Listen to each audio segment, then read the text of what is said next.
I'm Elizabeth Chesak. If you've been wondering, where are the feminists on this issue? Here we are. I serve as the president of Women's Declaration International USA, the American chapter of the leading global organization dedicated to fighting for the sex-based rights of women and girls. WDI USA works to advance our founding document, the Declaration on Women's Sex-Based Rights, throughout American law, language, and society. Article 7 of the Declaration reaffirms women's rights to the same opportunities as men, to participate actively in sports and physical education. I encourage you to read the Declaration on Women's Sex-Based Rights in its entirety online and sign if you agree. WDI USA filed amicus curiae briefs before the U.S. Supreme Court in West Virginia versus BPJ and Little versus Hecox. We argue that women and girls have the right to be protected as a discrete sex class under state law. Both state laws in question are consistent with Articles 1, 7, and 8 of the Declaration. From our briefs, quote, amicus encourages the court to take one step further and rule that the Equal Protection Clause requires states to offer separate boys and girls sports teams based on sex. It does not make sense to treat America's women and girls differently for the purpose of designating female-only sports and spaces depending on the states in which they live.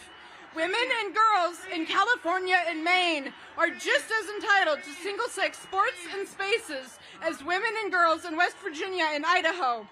Title IX and the Equal Protection Clause are, after all, nationwide laws that apply across all 50 states and the District of Columbia. In these matters, the court has an opportunity to put this entire discussion to rest. Sex means sex, even if some people claim to have quote-unquote gender identities that are somehow inconsistent with their sex. Women and girls are entitled to be acknowledged as a sex class and to single-sex sports and spaces, end quote.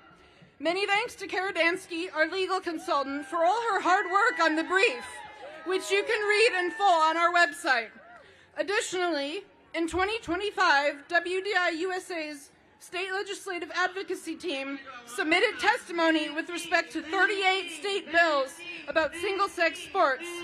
This means that every lawmaker involved with each of those bills was given the opportunity to read both the Declaration and WDI USA's radical feminist analysis of the sports issue.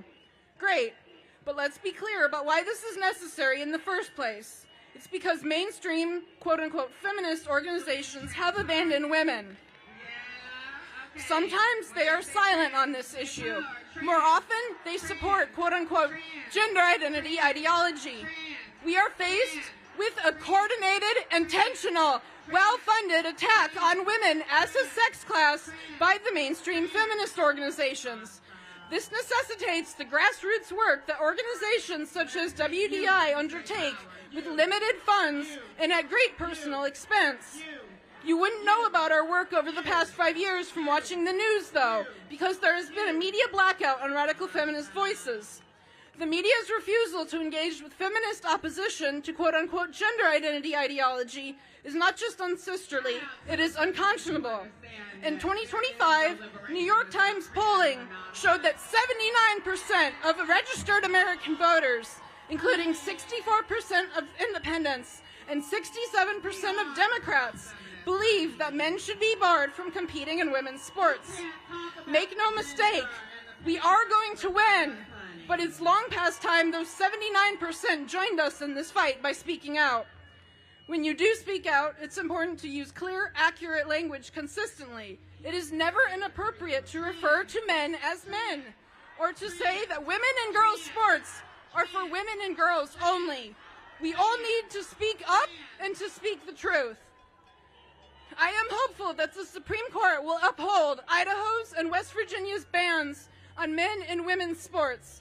In fact, I hope the court will finally bury this entire fraud by ruling that the Equal Protection Clause requires states to exclude boys from girls' sports teams based on sex. Thank you.